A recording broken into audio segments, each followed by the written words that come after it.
Perplexity va tuer Google. En tout cas, c'est l'objectif du PDG qui vient de lever 165 millions de dollars dans le but de créer le Google 2.0. Plus fiable, plus rapide, sans publicité et gratuit. Et je suis bien obligé de reconnaître qu'en ce moment, j'utilise beaucoup plus Perplexity que Google. Le plus gros problème avec Google, c'est que chaque recherche prend du temps. Dès que je veux une information, je dois lire un ou même plusieurs articles. Donc non seulement ça prend du temps, mais en plus c'est pas toujours très fiable. Tu peux pas te fier au premier article que tu vas passer. Avec Perplexity, c'est l'inverse. Complètement l'inverse. C'est que je lui pose une question et l'IA me répond en quelques secondes seulement, avec toutes les informations expliquées rapidement et simplement. Bon, alors là, tu te dis sûrement, ouais mais Mailleul, attends, on peut pas faire confiance à l'IA. Parfois ChatGPT me répond n'importe quoi. Alors oui, c'est vrai. En fait, c'est complètement vrai. On peut pas faire confiance à l'IA de manière générale. Au premier abord, genre ChatGPT. ChatGPT peut halluciner, c'est le mot technique, hein, halluciner, et donner de fausses informations. Mais Perplexity, il fonctionne pas du tout comme ChatGPT. Chaque réponse est issue d'une source fiable. Elle te donne ses sources à chaque fois pour chaque information. Et tu peux même lui dire d'utiliser uniquement des sites qui sont fiables et qui ont été validés en amont. Perplexity, c'est un moteur de recherche, donc exactement comme Google. Sauf que dans Perplexity, il y a une intelligence artificielle. Et dès que tu fais une recherche, et ben cette IA, elle scanne Internet, elle récupère les meilleures informations et elle te les résume simplement dans un petit texte. Donc tu obtiens toute l'information en 10 secondes. Et si tu veux creuser, et ben là tu as toutes les sources. Tu sais quoi, on va le faire ensemble. On va d'abord voir Google. Si je tape sur Google, je sais pas moi, guerre du Péloponnèse, par exemple, juste pour avoir quelques informations, et ben là j'ai plein d'articles. Donc globalement, il y a plein d'articles super intéressants avec Google. Wikipédia, c'est hyper complet, il y a plein d'articles qui sont géniaux, c'est très cool tout ça, hein, c'est bien, mais il y a tellement d'informations. En fait, 90% du temps, quand je fais une recherche, et je pense que c'est pareil pour toi, c'est pas forcément dans le but d'apprendre par cœur tout un événement historique, ou de connaître de A à Z tous les recoins d'un sujet ou d'un domaine. Le but, quand je fais une recherche, c'est juste pour avoir une compréhension globale du sujet, rapidement. Et là, franchement, cette page Wikipédia, c'est bien, c'est sympa, mais c'est tellement long. Et ben tu sais quoi, maintenant on va faire la même recherche, mais avec Perplexity. On va taper guerre du Péloponnèse. Et là, en quelques secondes, je vais avoir toutes les bonnes informations expliquées simplement. Ok, donc c'est Athènes contre Sparte. On a les dates, si on veut les apprendre. C'est un conflit majeur qui a déchiré le monde grec, ok, bonne information. Cause principale expliquée juste ici, tu vois, 3 petites puces tout simples. Bon, franchement, il y a beaucoup moins d'informations que dans la page complète Wikipédia. En revanche, c'est beaucoup plus simple, c'est facile, c'est rapide, c'est génial. À côté, tu as quelques graphiques intéressants, tu vois, une carte ici pour comprendre un peu la bataille. Bref, tu as des informations, tu as tout ce qu'il faut. En plus, on peut voir les sources. Chaque information est sourcée, tu vois, 1, 5, 2, machin et tout. C'est les sources qui sont ici. Je clique dessus et je peux voir Wikidata, ok, Géo c'est bien, Kern c'est génial, Wikipédia c'est bien, Larousse c'est correct. Il n'est pas allé chercher sur TikTok, tu vois, c'est des sources qui sont sérieuses et qui valent la peine. On peut faire confiance. Kern c'est génial. Tu vois, il a récupéré l'information dans un bouquin sur le sujet à fond. En revanche, il n'a pas été trop verbeux, il n'a pas non plus fait un paragraphe énorme. Donc en fait, par rapport à une recherche Google, tu gagnes en fait beaucoup de temps. Perplexity, il te donne direct l'information, sans que tu sois obligé d'aller lire 15 pages web différentes. Et en plus, je sais pas si tu as remarqué, mais il y a 0 publicité. Et ça, franchement, c'est génial.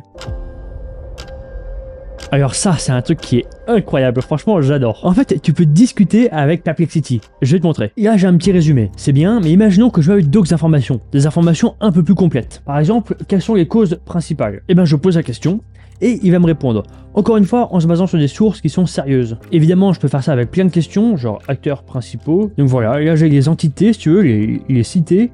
Et là j'ai les personnages. C'est génial, tu vois. En fait, tu as des informations qui sont très spécifiques. Et donc, non seulement tu as les informations qui sont expliquées rapidement et simplement, mais si tu veux creuser, si tu veux quand même aller voir des choses bien spécifiques et bien précises, tu peux quand même avoir les informations. Et avec même des cartes bien spécifiques qui sont vraiment intéressantes. J'aurais très bien pu lire moi-même et récupérer ces informations. En revanche, ça m'aurait pris 20 minutes, voire plus. Parce que comme tu l'as vu, rien que pour découvrir qui est Guy Lip, il aurait fallu que j'aille au fin fond de la page Wikipédia, voilà, j'aurais pris 1 heure à lire tout ça. Donc c'est pas une révolution, mais c'est surtout un gros gain de temps.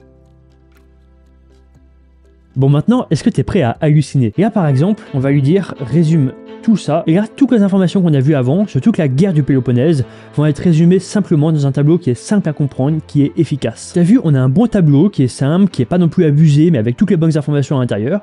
Si je veux, je peux copier juste ici, aller dans Notion ou Google Doc ou ce que tu veux, avoir le tableau affiché en 1 seconde, Et c'est génial. Ça, pour le coup, je trouve ça hallucinant. On aurait pu aussi lui dire, faisant une fiche de révision, par exemple, avec juste toutes les informations importantes pour réviser rapidement, tu vois, avec étape par étape, avec une liste à puces ou une liste numérotée. Et encore mieux, si tu voulais l'apprendre par cœur, on aurait pu lui dire, synthétise sous forme de questions-réponses, et là, toutes les informations les plus importantes de la guerre du Péloponnèse sont résumées avec des questions simples. Donc tu peux te faire réviser toi-même, ou alors tu peux apprendre comme ça, bref, c'est génial.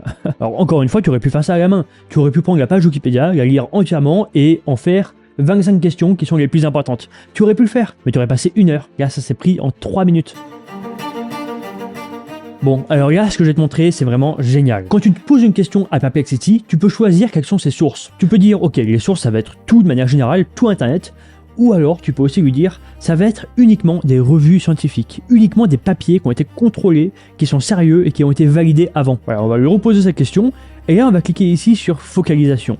On clique dessus, et on peut choisir uniquement Académie. Donc là, on fait entrer, et tu vas voir que dans les sources, c'est exclusivement des documents qui viennent de Semantic Scholar. C'est un site qui recense uniquement des revues scientifiques et uniquement des articles scientifiques approuvés avant. Et donc là, on a à peu près les mêmes informations, parce que la guerre du Péloponnèse, elle n'a pas changé entre temps, si tu veux, mais d'une, on peut avoir une confiance totale.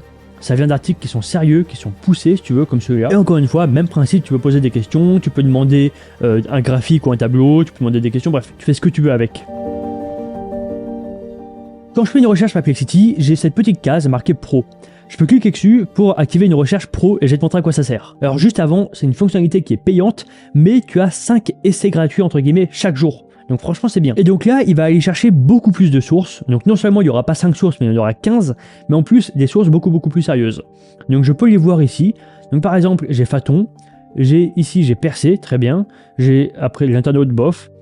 J'ai Kern c'est génial, j'ai Hérodote, c'est génial Hérodote. Bref, en gros, comme tu peux voir, les sources sont beaucoup plus sérieuses. Je peux cliquer dessus et aller voir. Donc en gros, c'est une autre fonctionnalité de Perplexity, c'est que même si tu veux pas forcément utiliser Perplexity, que tu veux juste avoir des sources fiables et des articles intéressants, et ben tu peux simplement utiliser Perplexity, poser une question, et au pire on s'en fout de ce qui est marqué ici, mais juste aller voir les sources et atterrir uniquement sur des bons articles qui valent la peine.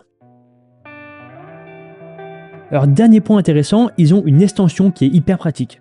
Imaginons qu'on aille sur l'article, je sais pas moi, d'Hérodote par exemple, on va faire la petite extension juste ici, Perplexity, on clique dessus, et là on peut lui dire résume. Donc résume tout ça, ou on peut dire même par exemple.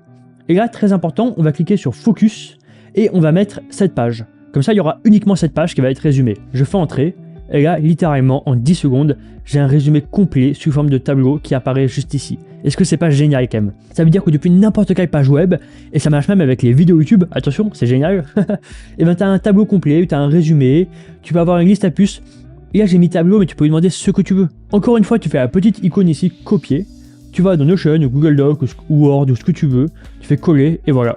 C'est quand même génial. Bref, je te conseille vraiment de l'utiliser parce que c'est gratuit, c'est un gain de temps qui est énorme. Parce que là, on vient à peine d'effleurer la surface, c'est tout. Perplexity, c'est beaucoup plus complet, c'est beaucoup plus abusé que ça encore. Donc dis-moi si tu veux en tout cas plus d'informations là-dessus, si tu voudrais qu'on aille plus loin et qu'on voit plus de fonctionnalités complexes. Sur ce, j'espère que tu as aimé la vidéo et n'hésite pas à me faire un feedback en commentaire pour me dire ce que tu en as pensé et ce que je pourrais améliorer parce que c'est que le début, tu vois. Et sur ce, il y a cette vidéo qui pourrait sûrement t'intéresser. Donc je te dis à tout de suite dans cette vidéo.